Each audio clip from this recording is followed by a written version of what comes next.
नमस्कार, देश न्यूज में आपका स्वागत है और मैं हूं आपके साथ स्नेहा तिवारी। चलिए नजर डालते हैं कुछ हेडलाइंस पर।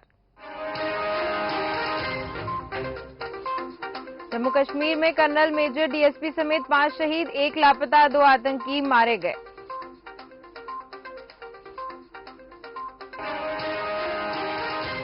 संसद के विशेष सत्र में आएंगे 4 बिल। चुनाव आयुक्त की नियुक्ति का विधेयक भी। पीएम नई संसद में 17 सितंबर को फहराएंगे तिरंगा। पीएम मोदी आएंगे भोपाल। 50,000 करोड़ के कामों की आधारशिला रखेंगे पीएम मोदी। सागर के बीना रिफाइनरी में 50,000 करोड़ के पेट्रोकेमिकल प्लांट की रखेंगे आधारशिला। मलेशिया में दौड़ेंगी भोपाल की निर्मला पाटिल। उम्र 50 साल, लिवर इन्फेक्शन से कभी मैदान से 21 साल दूर रही, मास्टर गेम्स में दिखा रही ताकत।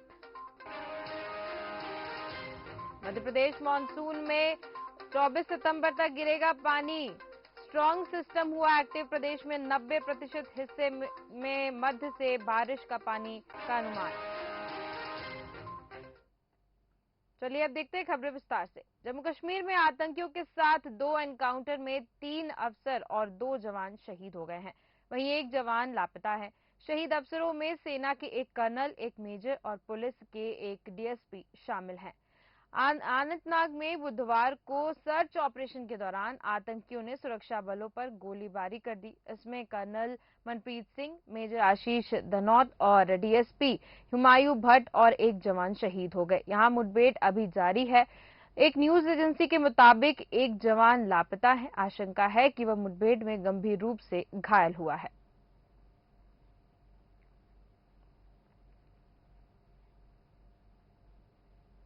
वही सितंबर में मानसून राहत दे रहा है। पिछले 13 दिनों में पूरे सितंबर के कोटे का लगभग 60% पानी गिर गया है, जबकि 24 सितंबर तक प्रदेश में मध्यम से तेज बारिश होने का अनुमान है। बुधवार को बंगाल की खाड़ी से बारिश का सिस्टम एक्टिव हो गया है, जो 5 से 6 दिन पानी बरसाएगा। सिस्टम स्ट्रांग होने से प्रदेश में 90% हिस्से में मध्य से बारिश होने का अनुमान है। सीनियर मौसम वैज्ञानिक डॉक्टर वेद प्रकाश सिंह ने बताया कि 19 और 20 सितंबर से एक ऑल साइक्लोनिक सर्कुलेशन बनेगा, जिसमें असर से 21 से 24 सितंबर तक पूरे प्रदेश में मध्यम से बारिश होगी।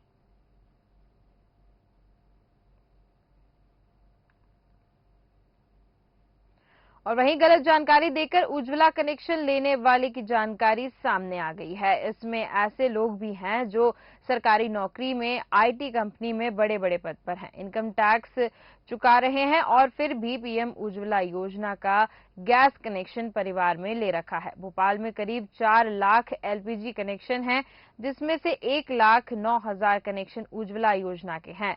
डुप्लीकेट कनेक्शन की जांच के लिए नए सॉफ्टवेयर से पिछले 3 महीने में 1,000 से ज्यादा कनेक्शन ब्लॉक हो चुके हैं।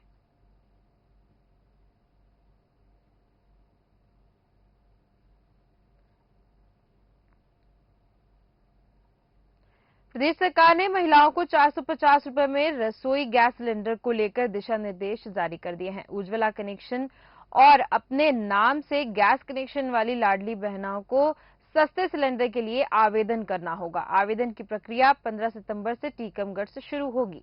हालांकि योजना का लाभ 1 सितंबर से लिया गया है और रिफिल किए गए गैस सिलेंडर पर भी इसका लाभ मिलेगा। इनकी सब्सिडी सरकार तय तारीख को खातों में डालेगी।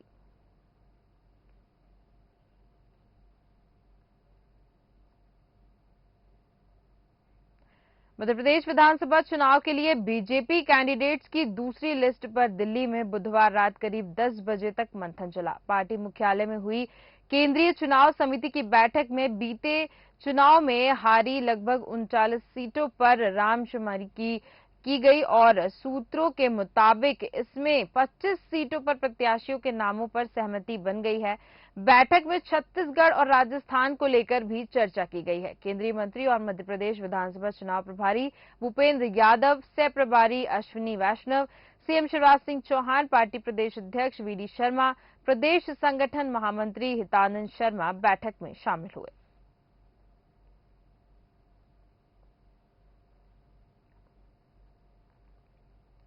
मध्य प्रदेश में विधानसभा चुनाव आने से पहले भाजपा कांग्रेस एक दूसरे पर हमलावर हो रही हैं। ऐसे में क्षेत्रीय समस्याओं को लेकर कांग्रेस और भाजपा में खींचातानी शुरू हो गई है।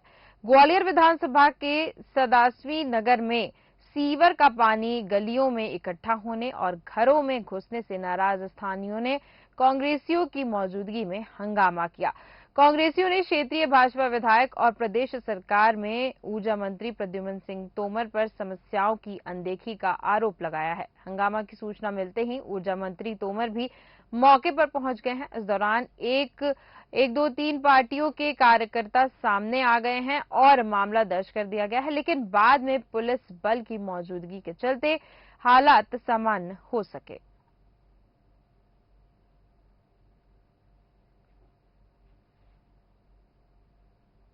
मध्य प्रदेश विधानसभा चुनाव के लिए कांग्रेस फिलहाल उम्मीदवारों की सूची जारी नहीं करेगी। उम्मीदवारों के नाम घोषित करने को लेकर कांग्रेस ने अपनी रणनीति बदल दी है। इसके पीछे कई कारण सामने आ रहे हैं। इनमें संसद के विशेष सत्र और ईडी-आईटी की छापेमारी समेत कुछ और भी वजह हैं, जिसके चलते प्रत्याशियों के नामों का ऐलान अभी नहीं किया जा रहा है।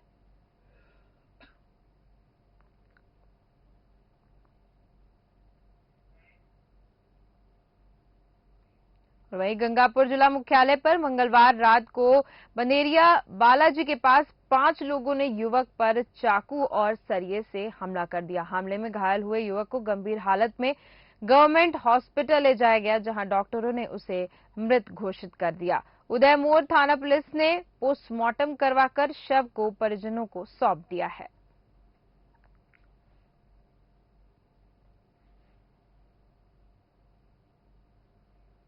इंदौर के तुकोगंज में नीट परीक्षा की तैयारी कर रही 17 साल की नाबालिग स्टूडेंट ने पुलिस शिकायत में चौंकाने वाले खुलासे किए हैं। स्टूडेंट्स ने पुलिस को अपनी शिकायत में बताया कि 3 महीने से केमिस्ट्री वाले सर उसका शोषण कर रहे हैं। इस बात को लेकर उसने विरोध किया तो साथ में बॉटनी पढ़ाने वाले सर ने धमकाया।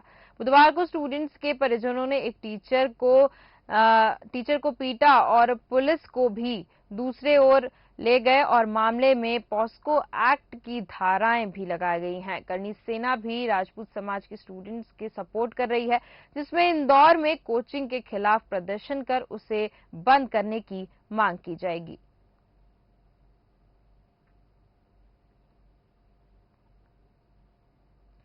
कभी लिवर इन्फेक्शन होने की वजह से मैदान से 21 साल तक दूर रही भोपाल की एथलीट निर्मला पाटिल अब विदेश में दौड़ लगाएंगी। मलेशिया के 16 से 17 सितंबर में होने वाले लगभग 30वीं मास्टर अंतर्राष्ट्रीय चैंपियनशिप में निर्मला हिस्सा लेंगी। 50 साल की निर्मला 2 किलोमीटर पैदल चाल चलकर और 300 से 3000 और 1500 मीटर दौड़ कैटेगरी में हिस्सा लेंगी।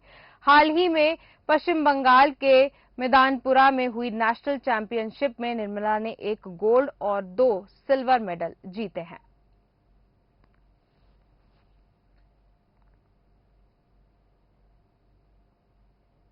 फिलहाल के इस बुलेटिन में इतना ही। देखते रहिए देश न्यूज। नमस्कार।